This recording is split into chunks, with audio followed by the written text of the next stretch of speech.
भोपाल से बड़ी खबर।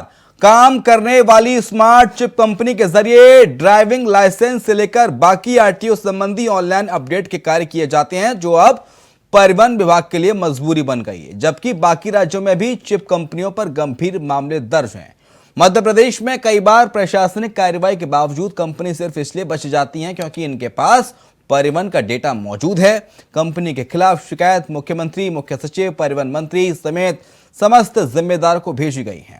तो भोपाल से खबर, जहां पर स्मार्ट चिप कंपनी पर भ्रष्टाचार का आरोप है। परिवहन विभाग के लिए मजबूरी बन गई है कंपनियों के पास विभाग का सारा डेटा है। बाकी राज्यों में भी दर्ज है संगीन मामले।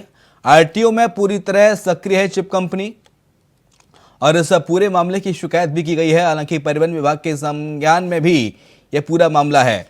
शैलेंद्र पाराशर ज्यादा जानकारी के लिए हमारे साथ हमारे सहयोगी इस वक्त जुड़ गए हैं। शैलेंद्र पाराशर, शैलेंद्र, क्या है दरअसल पूरी खबर? स्मार्ट चिप कंपनियों पर भ्रष्टाचार का आरोप है, पूरी खबर एक बार विस्तार से बताइए शैलेंद्र। शैलेंद्र सुन पा रहे हैं मुझे? जी बिल्कुल, आवाज आ रही है आपको मेरी? जी सर, जी जी। जिस तरह से लगातार smart chip company Madhya Pradesh में परिवहन विभाग में अपना लंबे समय से अपना आधिपत्य जमाए हुए हैं और कंपनी का बड़ा सवाल तो हमें यही आता है कि प्रमुख सचिव और कमेटी टेंडर जो निर्धारित करती है उसके बावजूद भी उस कंपनी को फिर से रिन्यूअल मिल जाता है। कमेटी टेंडर के ऊपर आदेशों का कोई पालन नहीं होता है। बड़ी वजह से हमें यही आती है कि टेंडर जो भी कंपनी है उसके पास मध्य प्रदेश परिवहन के ग्राहकों का डाटा है, बावजूद अगर पंजाब, गुजरात, अन्य शहर की बात करें तो कंपनी के ऊपर 420, 120 के मामले दर्ज हो गए। फर्जी ड्राइविंग लाइसेंस बनाने के भी मामले दर्ज हुए। और यहाँ मध्य प्रदेश की बात करें तो गुजरात में जिस तरह से 49 रुपए में ड्राइविंग लाइसेंस की फीस है, तो वही मध्य प्रदेश में 114-15 रुपए लिया जाता है। हाइपोथेक के लिए अगर बात करें तो 0 रुपए फीस है, लेकिन कंपनी द्वारा 100 रुपए चार्ज किया जाता है। तमाम जो बर्डन है तो जब हम कहीं ना कहीं कंपनी का 2 से 3 गुना यहाँ वसूली का खेल जारी केवल इस वजह से है क्योंकि उनके ऊपर पूरा परिवहन की जिम्मेदारी भी है। आज की डेट में अगर देखें तो सीधे तौर पर मध्य प्रदेश में जो परिवहन डाटा है आज सीधे तौर पर कंपनी पे ही डिपेंड हो चुके हैं। अधिकारियों को भी आराम से उसमें सहूलियत मिलती है और बड़ा सवाल ये आता है ऐसे कौन से जिम्मेदार अधिकारी हैं जो इन कंपनियों के ऊपर मेहरबान है और उनकी मदद करते हैं, जिसमें प्रमुख सचिव के आदेश की अवहेलना भी होती है। जो कंपनी की कमेटी है जो निर्धारित करती है परिवहन के लिए, उनके लिए उनके जो नियम है उसका भी पालन नहीं करते। तो तमाम मुद्दों पर बड़े सवाल खड़े होते हैं। हमारी टीम ने कंपनी के आला अधिकारियों से बात करने की कोशिश की, लेकिन मुद्दे से बचते आए। उनका सीधे तौर पर कहना था और सीधे तौर पर चेतावनी भी थी कि हमें किसी की भी नहीं माननी है और आप तो सीधा जो भी आखिर सरकार हमें चला क्यों रही है यदि कोई सवाल है। लेकिन चलाने की बात है तो केवल यही एकमात्र वजह सामने आती है कि कंपनी के पास परिवहन का डाटा है और दूसरी कंपनी यदि मध्य प्रदेश में आती भी है तो उसको सुपुर्दगी करने में कहीं ना कहीं बड़ा एक लंबी प्रोसेस है डाटा की, उसको सुपुर्दगी में एक टाइम लगेगा और जिम्मेदार अधिकारियों का तो अभी तक नाम सामने नहीं आ रहा है। हमारी जांच पड़ताल जारी है कौन से वह अधिकारी हैं जो इन कंपनियों के लिए मेहरबान बने हुए हैं। यानी कि ये जो चिप कंपनियां हैं वो खुद से ड्राइविंग लाइसेंस बना दे रही हैं लोगों का बिना सरकार को इस बात की इत्तला किए। देखिए तो अभी पंजाब में हाल ही में एक मामला आया था, फर्जी ड्राइविंग लाइसेंस पाए गए थे। मध्य प्रदेश में भी कई ऐसे मामले आए थे जहां पर कचरे के ढेर में ड्राइविंग लाइसेंस और कई रजिस्ट्रेशन पाए गए थे, जिनको भर के भी इनके मामले सामने आए। शिकायतों की बात करें तो लगातार दीपक राज दुबे के अलावा अन्य शिकायतकर्ताओं ने भी ऐसे मामले उठाने की कोशिश की, क्योंकि ड्राइविंग लाइसेंस जैसा एक मुद्दा एक पहचान पत्र माना जाता है साथी और उसके लिए ये खुद से यानी कि बिना सरकार को संज्ञान में लाए इस पूरे प्रकरण के खुद से ड्राइविंग लाइसेंस जारी कर दे रही है उपभोक्ताओं को, लोगों को, जनता को।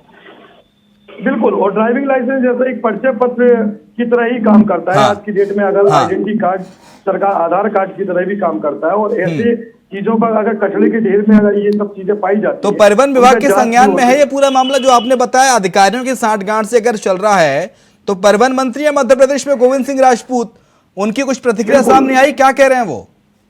पूर्व में गोविंद सिंह राजपूत की जब कांग्रेस की सरकार थी उस टाइम पे उन्होंने गोविंद सिंह राजपूत कांग्रेस से बीजेपी में शामिल हुए थे और पुनः परिवहन मंत्री बनाए थे।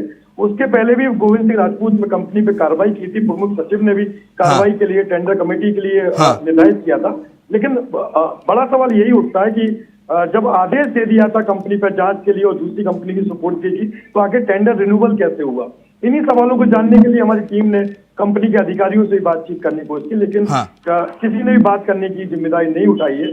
हमारी पूरी कोशिश है कि इस पूरे मामले की पड़ताल तक जाएंगे और क्या कुछ कंपनी की और अनियमितताएं सामने आ रही हैं उनको भी परत दर परत खोलने की कोशिश करेंगे। और उससे सीधे तौर पे अभी जो आरोप है और जिनके साक्ष्य के साथ हमारे साथ प्रस्तुत हो रहे हैं, हमारे पास उनके कागज भी मौजूद है और तमाम चीजों को हम जो देख रहे हैं, तो इसमें एक बड़ा खेल सामने आ रहा है कि हाँ। एक तरफ अभी मध्य प्रदेश से 11 जून से 17 जून तक यातायात सप्ताह मनाया जा रहा है, उसमें भी जो ऑनलाइन और आरटीओ संबंधी कार्य है उसमें भी काफी अगर इस तरह की अनियमितताएं हैं, चीजें हैं, उसमें भी बाधा है।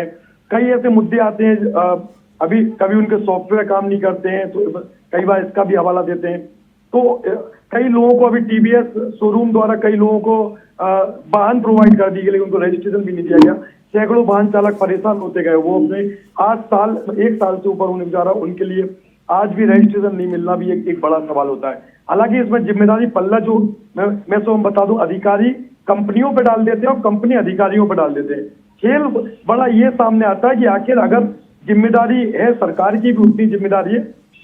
सरकार भी चाहती है कि जनहित के मुद्दे हों और जनहित को अच्छे से परोसा जाए, लेकिन कंपनी के खेल इसलिए भी साकार हो जाते हैं। ठीक है, लेकिन अगर ये पूरा मामला उजागर होता है शैलेंद्र, तो एक बड़ा स्कैंडल है, एक बड़े गिरोह का खुलासा हो सकता है, एक बड़ा गिरोह पकड़ाया जाएगा अगर इस पूरे मामले का उजागर होता है तो। और कई ऐसे अधिकारी हैं जो फिर जांच एजेंसियों के रडार पर भी आएंगे। बहुत शुक्रिया आपका शैलेंद्र, तमाम सारी जानकारी को साझा करने के लिए। तो शैलेंद्र थे हमारे संवाददाता, उन्होंने हर एक महत्वपूर्ण जानकारी बताई कि किस तरह से जो चिप कंपनियां हैं फर्जीवाड़ा कर रही हैं और ड्राइविंग लाइसेंस खुद से बिना सरकार के संज्ञान में आए लोगों को जारी किए जा रहे हैं, जो कि एक आइडेंटिटी का काम करता है।